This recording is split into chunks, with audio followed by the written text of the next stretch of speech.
seguimos hablando de las elecciones del próximo domingo, lo que tiene que ver con el protocolo que mediante la homologación del Ministerio de Salud Pública va a aplicar la Corte Electoral en todos los circuitos a lo largo y ancho del país. Por ello recibimos a la ministra de la Corte Electoral, Analía Piñeirúa. Bienvenida, buenas noches. Muchas gracias, gracias por recibirme. Gracias a usted por estar aquí, básicamente para recordar a la ciudadanía cuáles son los aspectos. Ya lo hemos informado en varias oportunidades aquí en BTV Noticias, pero repasar los aspectos generales de los protocolos que se van a implementar el próximo domingo y recordar, porque es una pregunta recurrente, nos ha sucedido a los periodistas, yo creo que la ciudadanía, nos preguntan, ¿las elecciones son obligatorias? Sí, tal vez el efecto de la pandemia genera de que la gente tenga esa confusión, pero es en el marco del ciclo electoral que lleva adelante nuestro país, que las elecciones departamentales, al igual que las nacionales, son obligatorias. Aspectos entonces en este sentido y remarcar esto sí, que decía último. Es importante, sí, porque mucha gente pregunta. El voto es obligatorio para todo el mundo, no hay un tope de edad para no votar. O sea, todo el mundo, tenga la edad que tenga, de más de 18 años obviamente, está obligado a votar. Y en esta situación la legislación electoral, las normas electorales no han variado, con lo cual todo el mundo está obligado a ir a votar, salvo las razones que ya estaban estipuladas de antemano en la legislación, que son razones de salud, fuerza mayor o por estar fuera del país. Eso es lo que rigió antes de la pandemia y lo que rige para el próximo domingo. Quienes no vayan a votar o pagan la multa o deberán justificar su inasistencia por una de esas tres razones. ¿Qué sucede puntualmente en el marco de la emergencia sanitaria? Quienes no concurren por ser población de riesgo. Bueno, en realidad tiene que haber una razón de salud y el médico verá la manera de encarar eso. Esto no es diferente a antes. Por ejemplo, las personas mayores de 65 años no tienen ninguna... No están exentos. No están exentos de ir a votar, salvo que justifiquen su no voto o paguen la multa. ¿De cuánto es la multa? Recordemos eso también. Es una unidad reajustable con carácter general. Cerca de 1.300 pesos. Exacto. Y 2 en caso de tratarse de un funcionario público o de un profesional universitario. Que no sería solo el impacto, porque hay consecuencias severas para quienes no votan. Más allá de que se abone la multa, hay otras consecuencias que pueden trancar trámites. Sí, pero en realidad, bueno, sí, es verdad, hay trámites en las oficinas públicas, cobro de haberes, es decir, hay una serie de consecuencias que hay que afrontar si uno no justifica la inasistencia al acto electoral. Ese plazo para justificar el no voto, ministra, ¿hasta dónde hay tiempo para hacerlo, para realizarlo? ¿Y dónde, para informar a la ciudadanía, dónde lo tiene que realizar?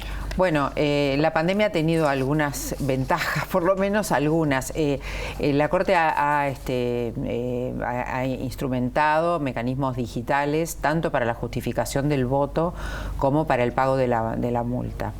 La justificación de las personas que viven en el exterior tienen que acreditar el no voto cuando llegan al país, ¿verdad? Y el plazo para pagar la multa, o sea, para justificar el no voto, empieza a correr el 29 de septiembre y bueno, y es un mes completo. ¿Que se puede hacer de forma virtual, entendí bien? Ahora sí, en la página web de la Corte, a partir del 29 de septiembre, va a haber un lugar donde se va a poder justificar el voto o abonar la multa. Son esas cuestiones que, bueno, surgieron para evitar lo más posible las aglomeraciones, el contacto entre las personas y bueno, y me parece que ha sido un avance porque ya todo el mundo hace pagos en línea, ya todo el mundo hace trámites en línea, entonces está bueno que la Corte tenga este mecanismo también y que seguramente ahora se instalará para el futuro. ¿Ha obligado la pandemia que este cuarto integrante o miembro de la mesa del circuito participe presencialmente de lo que es la actividad en un día de elecciones? Y sí, ese fue una de las figuras que la Corte instrumentó para poder cumplir con el protocolo que la propia Corte hizo y que fue aprobado por el SINAE. Lo fundamental es lo que todos sabemos, ¿no? Es decir, usar tapaboca, evitar respetar el distanciamiento, desinfectar desinfectarse las manos con alcohol en gel. A esto aquí se suma el hecho de no entregar al miembro de la mesa la credencial, sino mantenerla sujeta o ponerla en el lugar que le indique el integrante de la mesa, no cerrar el sobre con saliva. Las personas tienen que tener la tranquilidad de que la hoja de votación no se sale del sobre. Tenemos que recordar que normalmente nos cuesta poner la lista en el sobre, basta meter la lengua para adentro, la lengua del sobre para adentro y alcanza con eso. Algo que no está en lo que hemos difundido públicamente, pero que es importante y que lo recomendamos siempre, es que la gente lleve su lista. Así evita, primero, tener que estarla buscando. En las elecciones departamentales y municipales hay muchas listas, entonces es importante que no nos lleve demasiado tiempo estarla buscando. Además, no solo elegimos intendentes. Claro, es intendente, alcalde. En una hoja tenemos ediles, el intendente, junta departamental y por otro lado tenemos los consejos municipales, que son muchísimos. Entonces, para evitar la confusión, lo mejor es llevar su propia lista. Pero además ahora se agrega la razón de no estar manipulando el papel que otros tocaron, no tocar el papel que otros van a tocar.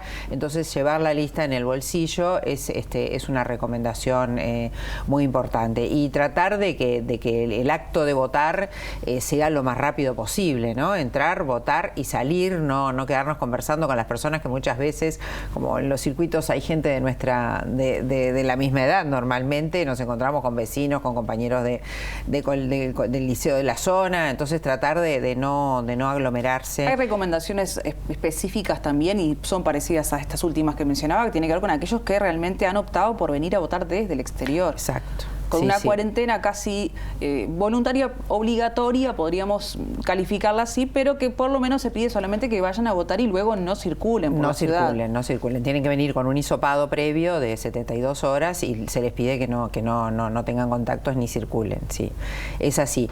La figura esta que creamos, que le llamamos nuestra jerga facilitador, va a ser el primer suplente disponible, porque a la hora de constituir la mesa están presentes los titulares y los suplentes. Bueno, el primer suplente disponible va a ser el facilitador de ese circuito, que es el que va a vigilar que se guarde las distancias, y a las personas que no lleven su tapaboca le va a ofrecer un tapaboca. La Corte va a proveer de esos tapabocas descartables para que se le ofrezca a las personas el tapaboca para que lo use, aunque bueno, nosotros seguimos dentro del marco en el que se ha movido el Uruguay en este sentido, que es la libertad responsable. Entonces en estas circunstancias también primero no podemos obligar a nadie a llevar el tapaboca o impedirle votar porque no lleve el tapaboca, porque hay un derecho y una obligación, pero una que es la de ir a votar. Sí. Pero dado que ha habido realmente una libertad muy responsable en el Uruguay, la gente ha sabido administrar su libertad, creemos que no va a haber inconvenientes en esta oportunidad, sin perjuicio de que no nos hemos cansado de pedirles que respeten las líneas generales, que son... Y cumplir con las medidas sanitarias, que es importante para todos. Exactamente, y además las que está sugiriendo la Corte sobre la saliva en el sobre, sobre la manipulación de los documentos, en fin, ese tipo de detalle. Perfecto. Ministra, le agradecemos mucho su tiempo por el día de hoy. Muchas gracias a ustedes. Que pase muy bien.